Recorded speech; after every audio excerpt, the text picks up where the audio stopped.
तभी आपको इतनी जानकारी है, लेकिन बहुत उनके शिष्य के घराने के हैं भाई। क्या नाम है आपका? बिजली शाह के 8वें वंशज है। तो आप देख सकते हैं भाई, हम किनसे मिल गए। अली हुसैन। आप देख लिए आप, हम किससे मिल गए। शायद हम उम्मीद नहीं किए थे कि हम ऐसे जगह पर वीडियो बना पाएंगे और ऐसे लोगों से मिल पाएंगे जो कि आप मेरे वीडियो में। हेलो फ्रेंड, कैसे हैं आप लोग? होप अच्छे ही होंगे। तो भाई मैं आपको आज एक ऐसी जगह लेके आया हूँ जो कि अपने आप में एक बहुत ही महान व्यक्ति थे, जिनके दोहे से आपको बहुत कुछ सीखने को मिला। आज मैं उनकी समाधि पे लेके आया हूँ। ये हमारे यहाँ से सिर्फ 7 किलोमीटर दूर पे है और हमारा इतने दिन से हम लोग यहाँ पर हैं, लेकिन आज मैं खुद पहली बार आ रहा हूँ यहाँ पर, क्योंकि ये बहुत ही अच्छी जगह है और इनके दोहे से मैं खुद प्रभावित हुआ हूँ। और आज मैं दिखाऊंगा, इनके दोहे भी कुछ लिखे हुए हैं सामने, इधर जितनी भी दीवारें हैं सब पे दोहे लिखे हुए हैं। तो मैं अभी आज आपको दिखाऊंगा, उनकी समाधि भी दिखाऊंगा और यहाँ का पूरा माहौल दिखाऊंगा। आप बने रहिए मेरे साथ, पूरा वीडियो देखिए, मज़ा बहुत आएगा। तो चलिए मैं आपको फाइनली लेके चलता हूँ कबीर जी की समाधि पे। आप मेरे साथ बने रहिए। अब आइए मैं आपको दिखाता हूँ, देखते रहिए आप मेरे साथ। ये उनका अंदर जाने के लिए फर्स्ट गेट है और वाइट वाला जो दिख रहा है आपको सामने, वही समाधि है उनकी। अभी अंदर चल के हम आपको बहुत बारीकी से दिखाएंगे। ये देखिए, ये कि एक यहाँ पर है और एक समाधि सामने है। तो चलिए, यहाँ पर काफ़ी दूर दूर से लोग भी आते हैं ये देखने के लिए।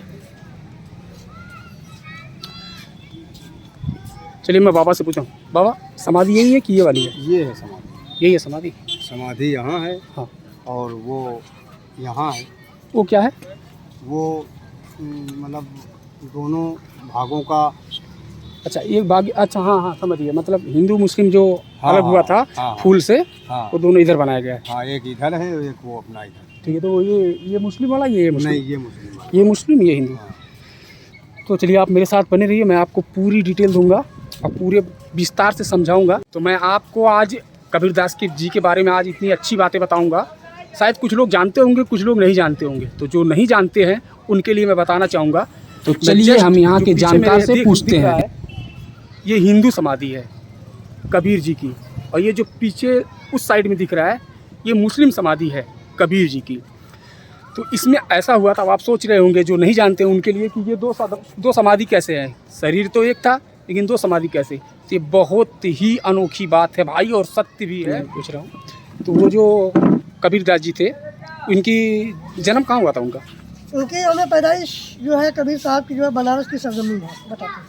अच्छा। और ये नीरू और नीमा नाम के जुलाहे थे। हाँ। जिनका पूरा नाम था नूर मोहम्मद नईमा खातून। अच्छा। उनके वहाँ इनका लालन पालन हुआ था। अच्छा। और ये सारी ज़िंदगी बनारस की सरजमीन पे ही रहे।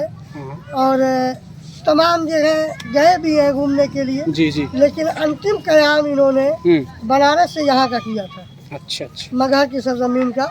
और इनको लाने वाले इनके ही शिष्य थे नवाब अली बिजली शाह। अच्छा, जो इनको बनारस की सरजमीन से मगहर की सरजमीन पे लाए थे, इनके शिष्य थे। हाँ, ये था कि जो काशी में मरता है, अच्छा, स्वर्ग में जाता है, मगहर मरता है नर्क में जाता है। तो कबीर साहब ने कहा, क्या काशी क्या ऊसर मगहर, राम बसे हृदय बस मोरा। क्या काशी तजे कबीरा, तो राम है कौन नहीं हो रहा। अगर काशी में मरने से मुक्ति मिलती है और मगहर में मरने से नर्क, तो हे प्रभु मैं जो कर्म करता हूँ, हे खुदा मैं जो कर्म करता हूँ, तेरी इबादत के लिए मैंने अपने रात दिन मिटा दिए, अपनी नफ्स को मार के, उसका फल कब मिलेगा? इसलिए मैं बनारस की सरजमीन पे ना मर के मगहर की सरजमीन पे मरता हूँ, ऊसर बांगर पे, और मुझे मेरे कर्मों का फल मिले, तब तो मैं समझूं कि मैं जो कर्म किया मुझे मेरा फल मिला। इसलिए मैं बनारस नहीं मगहर मरूंगा। और ये बनारस से मगहर चले आए। 2 से 2.5 साल के बीच में अपनी जिंदगी यहाँ इन्होंने बसर की, अपने शिष्य नवाब अली बिजली शाह के घर में जाके। और यहाँ इबादत के लिए आते रहते थे। और जब ये पर्दा कर गए, तब इनके दोनों हर कौम के लोग इनको मानने वाले थे। जब ये पर्दा कर गए, तब इन्होंने जो है लोग समझ पाए कि कबीर क्या कहना चाह रहे थे और इनका कहने का मतलब क्या था। हाँ, सही है। तो उनके उद्देश्यों को उठाने के लिए जो है इन लोगों ने कहा हम अपने अपने तरीके से कहेंगे। तो किसी ने कहा हिंदू थे, किसी ने कहा मुस्लिम थे। तो कबीर जी ने कहा मैं तो मानव धर्म का था। हाँ, हाँ। आपस में क्यों आप वह करते हो? हटाओ चादर जो है उसे बांट लो। तो जब चादर को हटाया वहाँ कहते हैं 2 फूल आया। हकीकत में क्या है या तो वो जाने या तो ऊपर वाला जाने। या ऊपर सही वाला जो सही उसको सही वो सही। जाने। तो उसी के लिए दोनों समाधियाँ बना दी गई। अच्छा। एक मुस्लिमों ने मज़ार बना ली, एक हिंदुओं मंदिर। ने समाध बना ली। अपनी अपनी इच्छा अनुसार अपने अपने रीति रिवाज द्वारा परंपरा द्वारा पूजा पाठ करते हैं और खुशहाली के साथ जिंदगी बिताते बहुत सही, बहुत थैंक यू इतना जानकारी। हैं। पग को अपना लें तो किसी में कोई कोई भेदभाव नहीं है, ये तो सही बात है। क्योंकि कबीर ने मानव जोड़ा है न कि धर्म। सही। धर्म जितने होते हैं सब मानवता सिखाते हैं। तभी तो कबीर साहब ने कहा मुझको कहा तू ढूंढे बंदे मैं तो तेरे पास में वाह। ना काबे कैलाश में। वाह। यानी खुदा जहाँ भी मिलेगा भगवान जब भी मिलेगा वो दिल में मिलेगा। सही बन बात। मन भटकने से थोड़ी मिलता है। सही बात कही आपने। तो इतना जानकारी आप किताब पढ़े पूरी कबीरदास की, हाँ, तभी आपको इतनी हम जानकारी है। उनके शिष्य लेकिन के घराने से। बहुत हम उनके शिष्य के घराने के हैं। भाई उनके क्या नाम है शिष्य आपका? बिजली शाह के 8वें वंशज है। तो आप देख सकते हैं भाई हम नाम किनसे है मिल हमारा गए। अली हुसैन। आप देख लिए आप हम किससे मिल गए। शायद हम उम्मीद नहीं किए थे कि हम ऐसे जगह पर वीडियो बना पाएंगे और ऐसे लोगों से मिल पाएंगे, जो कि आप मेरे वीडियो में देख सकते हैं। मैं उनके वंशज से ही मिल गए जो कि कबीरदास जी के चेले थे। जी हाँ। तो आप पूरी वीडियो समझ गए होंगे और वीडियो पूरा देखते रहिए। अभी आगे हम जाना है आपको क्या बहुत सी भैया? बातें बताने वाले हैं। तो आप देखिए यहाँ के जो मौलवी साहब हैं, ये देखिए, ये बहुत ही अंदर हम गेट खोल दिए हम लोग के कहने के बाद। अब आप एकदम पूरा देख सकते हैं, पूरा इनका देख सकते हैं। यही है मज़ार, आप देख सकते हैं। ये जो काजी साहब हैं, ये बहुत ही मेन आदमी है यहाँ के और यही पूरी देखभाल करते हैं। और ये जो कबीरदास के चेले जी थे, ये इनके पूर्वज है ना, आपके पूर्वज हैं, उनके वंशज हैं ये। आप देखेंगे पूरी वीडियो में मेरे। तो भाई आप लोग को ये पता नहीं रहा होगा तो आप देख लीजिए। और बस इतना ही मेरा।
तो आई होप आज का ब्लॉग आपको बहुत ही पसंद आया होगा। तो अगर पसंद आया तो कमेंट में ज़रूर बताइएगा और लाइक ज़रूर कर दीजिएगा। भाई अगर ऐसा ही वीडियो आपको देखना है तो सब्सक्राइब करके मेरा मनोबल बढ़ाइए। मैं आपका दोस्त दीपू पिंकी ब्लॉग में आपका स्वागत करता है।